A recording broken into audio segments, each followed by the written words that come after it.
Boa tarde, quinto ano B. Vamos iniciar a nossa aula de hoje. Hoje é quarta-feira, dia 28 de julho de 2021. Hoje nós teremos aula de língua portuguesa e a aula de matemática. Na aula de língua portuguesa, nós iremos explorar os usos dos numerais. Livro de língua portuguesa, páginas 104 e 105. Atividades 1 e 2. Página 104 do livro de língua portuguesa, nós temos aí numerais, usos. Atividade 1. Leia as curiosidades a seguir. Então, nós temos aí dois verbetes do tipo você sabia que. Então, primeiro, você sabia que um cílio dura de 90 a 150 dias e então cai? Você sabia que um porco-espinho tem, em média, 30 mil espinhos e é um excelente nadador porque os espinhos ajudam a flutuar? Então, nós lemos esses dois verbetes, que está trazendo, o primeiro traz a curiosidade sobre o cílio, de quanto tempo dura um cílio, e o segundo verbete está dizendo aí quantos espinhos, em média, o porco-espinho tem. Agora, vocês vão responder o item A e o item B. Responda as questões escrevendo os números por extenso.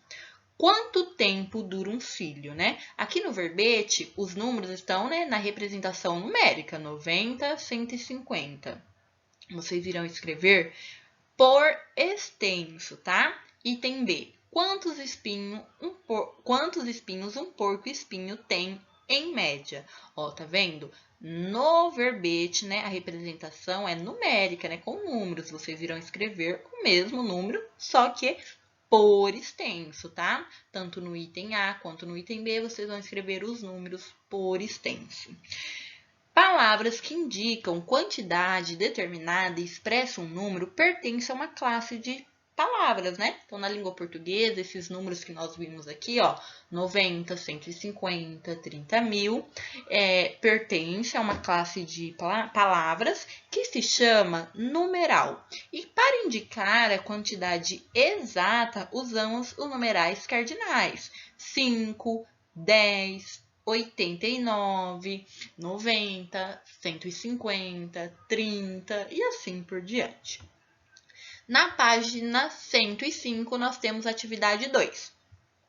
Observe a cena. Há 10 coisas estranhas nela. Então, nessa cena aqui, tá? Na página, no livro de vocês, na página 105, vocês vão observar e analisar com atenção, pois há 10 coisas estranhas nela.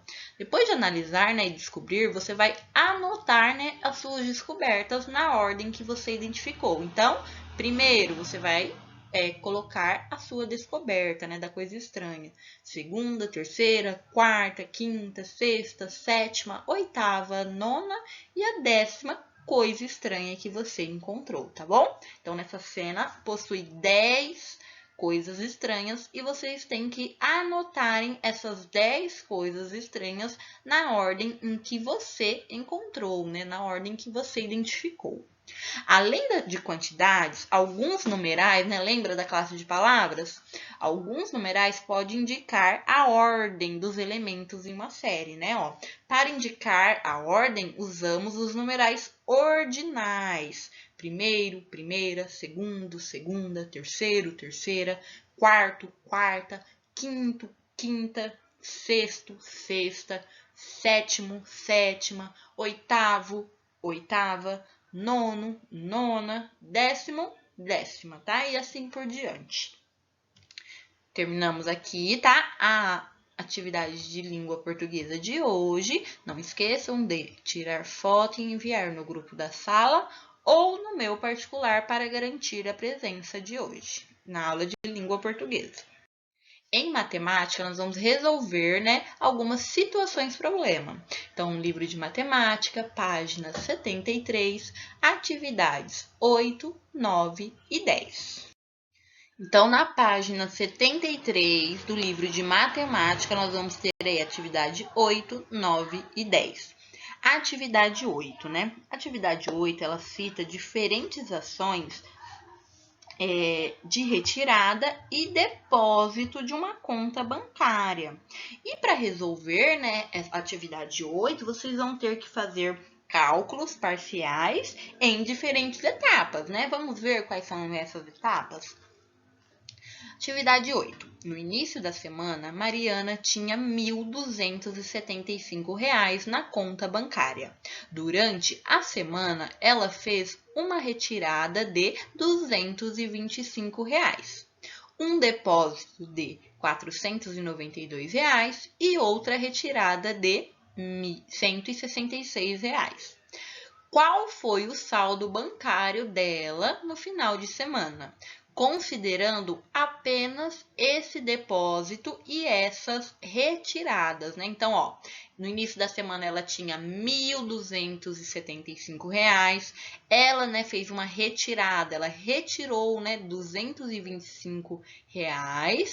Depois, ela depositou, né, ela colocou R$ 492 e, por último, ela retirou, né, R$ 166, né? Então, qual foi o saldo bancário dela no final de semana, depois dela fazer todas essas transações, né? Esse depósito e essas duas retiradas. Aí você vai fazer, né? Pode utilizar esse espaço aqui em branco para fazer a conta, para efetuar, né, as contas, e depois você vai colocar o resultado aqui nesse espaço em branco.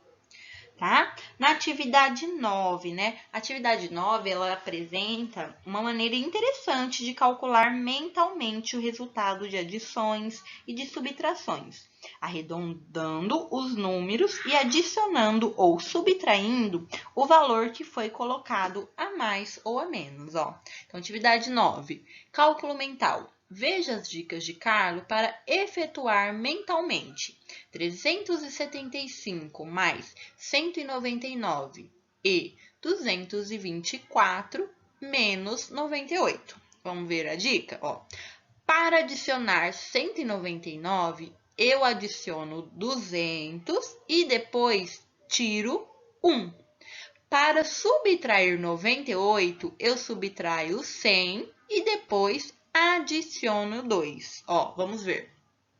375 mais 199 é igual a 375 mais 200 menos 1, que é igual a 574, né? Ó, então, ele arredondou o número 199 para 200, né? Ele adicionou 1 e depois ele retirou, né? Ele subtraiu o 1 que ele havia adicionado antes, né? Então, 375 mais 199 é igual a 574. Depois, né, 224 menos 98, né? Então, é igual a 224 menos 100. Então, ó, de 98 para 100, ele adicionou dois números. E depois, ele vai adicionar aqui, ó, mais 2. Então, 224 menos 98 é igual a 224 menos 100. Mais 2, ó. 224 menos 100, 124. Mais 2, 126. Então, 224 menos 98 é igual a 126. Vocês perceberam, né, que a estratégia do Carlos é arredondar os números, né, e depois subtrair. Ele vai adicionar no número 199, ele adicionou 1 e depois retirou esse número que ele colocou, né, porque era uma soma. Já no número 98, que era uma subtração, ele adicionou dois números e depois adicionou esses dois números novamente, pois era uma subtração. Então, agora você vai fazer como Carlos e efetuar mentalmente as operações. 277 mais 198 é igual a quanto? 330 menos 97 é igual a... Aí você vai colocar no espaço em branco. E o item C? 41 menos 19 é igual a... Aí você vai colocar aqui o resultado, tá bom? Você pode utilizar esse espaço em branco para montar essa conta aqui, ó, igual a do exemplo, tá? Para facilitar, caso seja necessário. E para finalizar a aula de hoje, atividade 10. Invente um problema cuja resolução seja feita com uma adição e uma subtração e que tenha o número 200 como resposta. Então, você vai escrever o problema, resolver o problema e colocar a resposta, tá bom? Então, ó, você pode, né, para você inventar um problema que envolve adição e subtração, você pode utilizar uma situação de compra, por exemplo, né? Uma situação de compra, ou, por exemplo, como na atividade 8, né? Depósitos bancários, né? Depósitos, retiradas, tá? Só não esqueçam que o resultado, né? A resposta do seu problema tem que ser 200, tá? Então, a resposta do problema que você vai inventar tem que ser 200, tá? E não esqueçam que no problema tem que ter uma adição e uma subtração. Não esqueça de enviar a devolutiva no grupo da sala para garantir sua presença na aula de hoje, tá bom? Tire fotos das atividades de língua portuguesa e matemática e envie. Por hoje é só, turma. Até a próxima aula.